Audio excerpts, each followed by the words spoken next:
Dit is weer Sondag en oudergewoonte op 'n Sondagoggend word ek en jy saam stil in die teenwoordigheid van die almagtige God. Maar as jy hier is om na mens te luister, dan gaan jy teleurgestel wees. En daarom wil ek jou vra om die Heilige Gees te vertrou, om die deure van jou hart wyd oop te maak, sodat hy jou ook vanoggend kan inlei in God se waarheid vir jou lewe. Elkeen van ons is absoluut 1000% uniek, maar elkeen van ons behoort iewers. Ons is gemaak om tuis te kom in God se liggaam, onder Jesus as hoof. En daarom ook ons tema vanoggend, een liggaam, ongeag van. Kolossense 3 vers 15. En die vrede wat Christus gee, moet in julle lewens die deurslag gee. God het julle immers geroep om as lede van een liggaam in vrede met mekaar te lewe. Wees altyd dankbaar. Die mamma was vers swanger gewees en sy het 'n 3-jarige seentjie gehad. Die mamma het die nag wakker geword en besef dat haar kontraksies begin het. Hulle het 911 gebel en sommer baie vinnig was die noodhulpmanne by die huis gewees. Daar aangekom het hulle besef dat mamma so ver in kraam was dat hulle nie die hospitaal sou haal nie. En hulle het net daar besluit dat die bevalling sommer net daar gedoen sal word. Groot oog het die 3-jarige mannetjie bygestaan en alles mooi vanuit 'n hoek bekyk. Toe die klein boetie gebore word, het hierdie 3-jarige knaapie se oë so groot soos pierings gereg. Die oom wat die bevalling gedoen het, het sy boetie uitgehaal, om so hou op die bout gegee en boetie het begin skree. En hierdie 3-jarige seentjie het vir die oom gesê, oom, ek dink oom moet hom sommer nog 'n hou gee. Hy moet weet, hy mag nie daarin kruip nie. Hierdie 3-jarige seentjie het die fisiese geboorte van sy klein boetie op 'n baie spesiale manier beleef. Nou die vraag vanoggend is, hoe word jy deel van 'n familie? Jy word deel van 'n familie deur geboorte. Jy is uit jou mamma gebore, daarom is jy haar kind. So is jou boetie en jou sussie en ander familielede ook uit mamma gebore, en julle het almal dieselfde bloed as mamma, daarom is julle familie. Net so is mamma ook deel van haar familie, sy is ook gebore uit haar mamma en haar boeties en sissies is ook gebore uit haar mamma. En so ook die mense voor hulle. So elkeen van ons is deel van 'n klein familie, wat deel is van 'n groter familie, wat deel is van nog 'n groter familie, wat op die einde van die dag maak dat daar sekere dinge in die familiele lyn afloop, sekere gawes en talente, dat daar sekere gewoontes is en 'n klomp ander gebruike in families wat oorgedra word van geslag tot geslag. Maar ongeag van al die dinge wat in die bloedlyn en familielyn gebeur het, is elke mens van die oomblik van konsepsie af 1000% unieke mens, met sy eie fisiologiese samestelling, biochemie, bioritmes, sy eie metabolisme, sy eie persoonlikheid, sy eie gawes en talente. So ek en jy is ongeag van al die ander dinge wat op 'n genetiese vlak ons menswees beïnvloed het, nog steeds ons eie unieke mens. En soos wat ons groot geword het, was daar 'n klomp dinge wat ons menswees beïnvloed het. Ons herkoms, soos wat ek nou net vir jou gesê het, deel van 'n familie wat deel is van 'n kultuur, die kultuur wat dan weer eie is aan elke volk. Daarmee saam ook speel die plek waar jy groot geword het 'n baie groot rol. Of jy in 'n woestynklimaat groot geword het, of jy in Alaska groot geword het, of jy nou in die Amazonewoude groot geword het, dit speel 'n bepalende rol in hoe jy as mens ontwikkel het, veral fisiologies. Want dit het bepaal watter kos het jy geëet. Dit bepaal wat was die omstandighede waarbinne jy groot geword het. So wie ek en jy vandag is onder andere bepaal deur die plek waar ons vandaan gekom het, die fisiese plek, die volk, die kultuur, die familie. En al hierdie dinge wat ek so pas genoem het onder andere bepaal wat ons glo van die lewe, hoe ons glo, wat ons houdings en waardes is, wat vir ons belangrik is in die lewe. In kort, het dit ons dink oor die lewe, hoe ons gaan leef in die lewe, en ook wat na hierdie lewe met ons gaan gebeur. Alles is bepaal deur waar ons vandaan kom. En as sodanig het elke mens sy eie unieke storie wat maak dat elkeen van ons op 'n eie unieke manier mens is, op 'n eie unieke manier alles rondom hom beleef, op 'n eie unieke manier dink, op 'n eie unieke manier doen, op 'n eie unieke manier glo. So met hierdie inleiding wil ek net hê jy moet snap dat elkeen van ons is 1000% uniek en ons uniekheid is bepaal deur 'n klomp faktore wat gemaak het dat ek is wie en wat ek is vandag. Dat ek dink soos wat ek dink, dat ek glo soos wat ek glo, ensovoorts ensovoorts.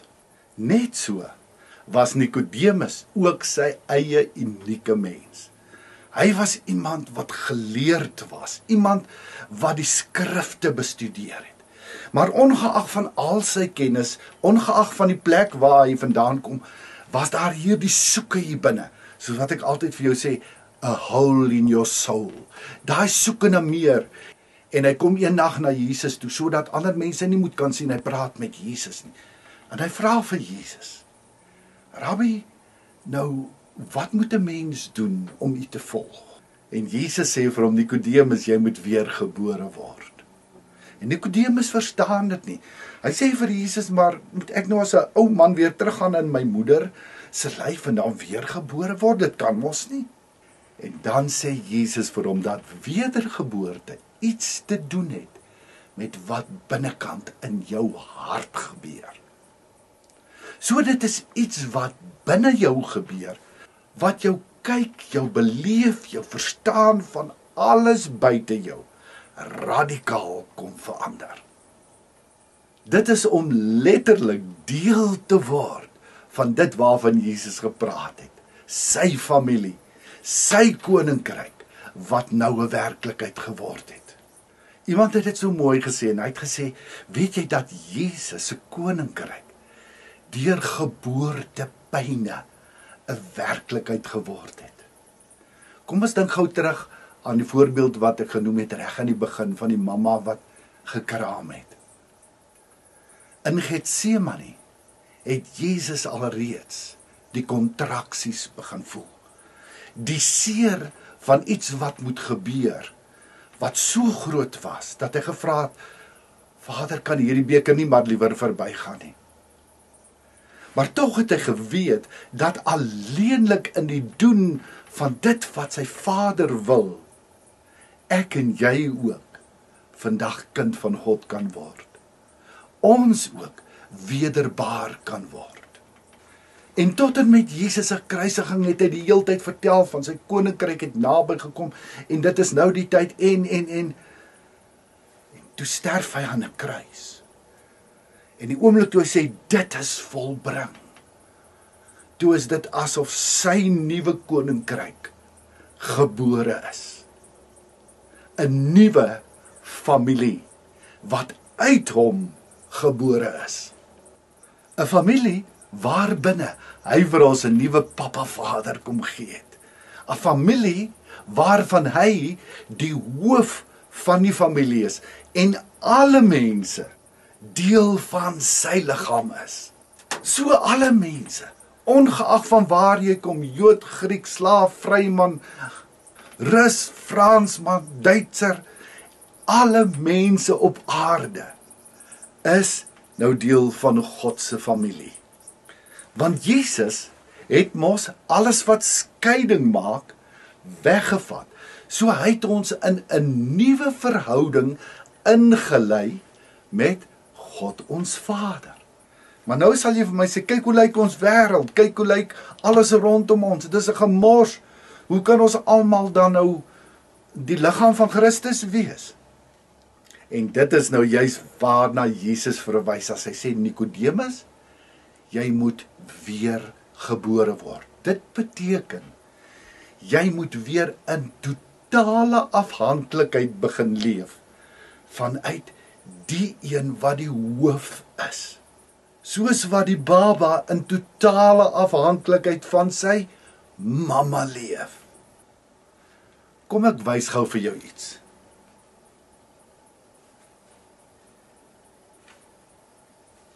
Hoekom maak my hande so?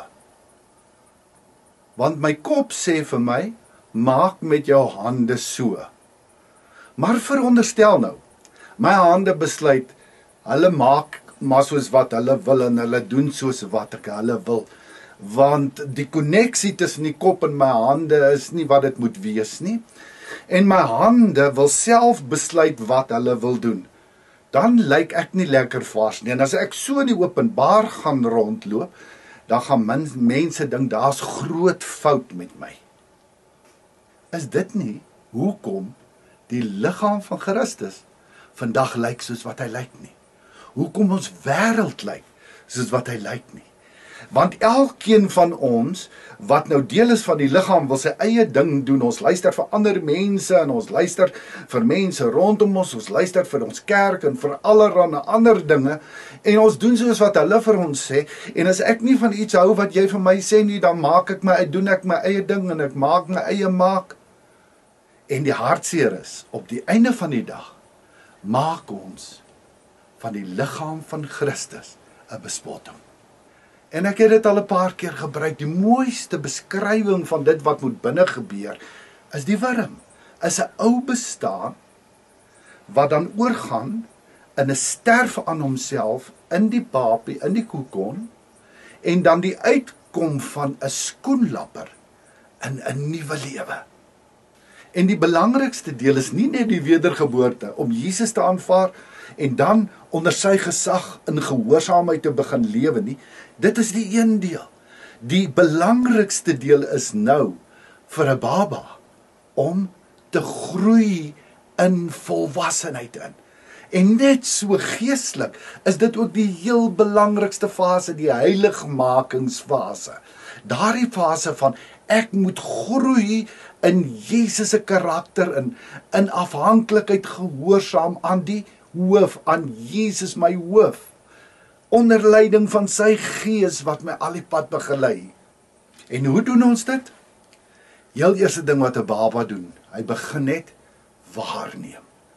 In stilte, hy praat nog nie. Hy neem net waar, hy kyk. En hy luister. En elke keer as sy mamma se stem hoor, dan weet hy hier kom die kos, en dan sit daar 'n opgewondenheid. Hy leer heel eerste om sy mamma se stem te herken, en hy leer om sy mamma ten alle tye te kan vertrou. Hy weet sy sal vir hom kos gee. En dan 'n baba begin met babakossies. Eers moedersmelk, dan purity, dan ander kos. Hy begin nie met steak nie. Dieselfde is gestel ten opsigte van ons geestelike lewe. Die belangrikste ding wanneer Jesus aanvaar het, is om eers sy stem gewoon te raak, te leer dat jy hom kan vertrou, te leer dat hy die beste weet wat jy nodig het. En dan soos die baba groter word, begin hy allerlei vaardighede aanleer. Hy begin leer hoe om te stap. Hy begin leer al hoe meer van sy onmiddellike wêreld. Wat is veilig, wat is nie? Wat mag hy nie? En dit is wat vir my so ontsettend hartseer is. Net vandag het ek met iemand gepraat, en ons het gesels oor hierdie hele ding van mense wat sê, God het vir hulle gewys, hulle moet sekere dinge doen. Terwyl God vir my gewys het, ek moet iets anders doen. Weet jy, ek besef net al hoe meer, niemand het ons ooit geleer, hoe praat God met ons, en hoe moet ons luister en onderskei, of dit hy is wat met ons praat, en of dit nie dalk ons eie gedagtes, en of dalk Satan wat hom voordoen as die vader van die leer nie. Niemand het ons geleer van, hoe word jy stil by God nie. Niemand het ons ooit geleer van hoe bid jy regtig en al die verskillende maniere van bid en stil word by God nie. En dan praat ons nie eers van die vrug van die Gees waarmee God ons geseën het, die gawes van die Gees en al hierdie ander dinge nie. Ons luister na ander mense en ons doen wat hulle vir ons sê en die gevolg is, ons begin weer so lyk. Want ek sê vir jou, weet jy moet nou eers so kan maak, soos ek maak, dan het jy nou hierdie gawe van, of dan gaan jy dit kry, of. Nee. Omdat ek en jy uniek is, leef ons in 'n unieke verhouding met God, en sy Gees woon in sy volheid in ons, en sy Gees weet wat het ek en jy nou nodig. En daarom is dit so wonderlik om net te begin luister, en soos wat jy die Gees se stem begin ervaar, en sy werking in jou lewe, gaan hy jou in 'n seisoen vat van verandering, van ontdekking, van nuwe dinge, aflê dalk van die ou dinge, maar 'n avontuurreis in die voetspore van Jesus, soos wat hy dit op jou pad vir jou gelos het. Liefde ongeag van, ek en jy verskil, en so verskil ons ten opsigte van alles, met almal rondom ons. En dis nie ons roeping om mekaar te verander nie. Ons roeping is om mekaar lief te hê, ruimte te laat vir mekaar se andersheid, in geloof uit te reik na mekaar se hande te vat, soos wat Jesus deur sy Gees vir ons opdrag gee, en om te doen dan wat Jesus deur sy Gees vir ons gee om te doen. Maak nie saak waar jy vandaan kom, wie jy is nie. Jou plek is ook reeds voorberei in die Vader se huis. Die vraag is, gaan jy op reis gaan in Jesus se voetspore na jou hemelse Vaderhuis toe? Mag die Here jou ryklik seën. Ons kuier volgende week weer saam. Liefde groete. Shalom.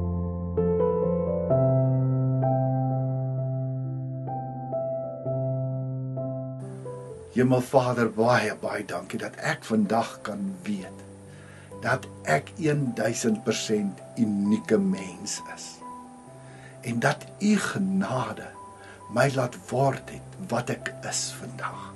Dat u gekies het, ek moes die mens word wat ek is, sodat u my ook op 'n spesiale manier binne u liggaam kan gebruik.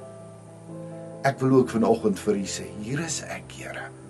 Gebruik my soos wat u wil. Leer my die vreugde en die voorreg wat dit is om onder u heerskappy te leef. In Jesus naam. Amen.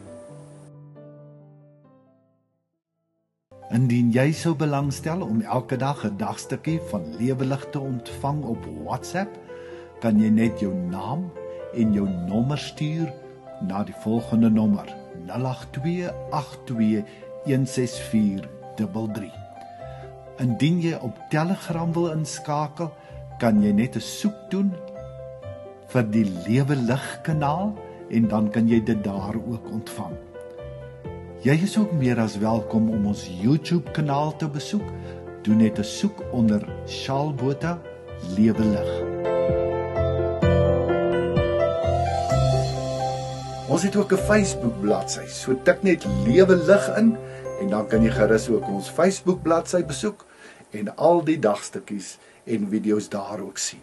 Sakke vol seën vir jou en hê 'n wonderlike week. Leef tevrede.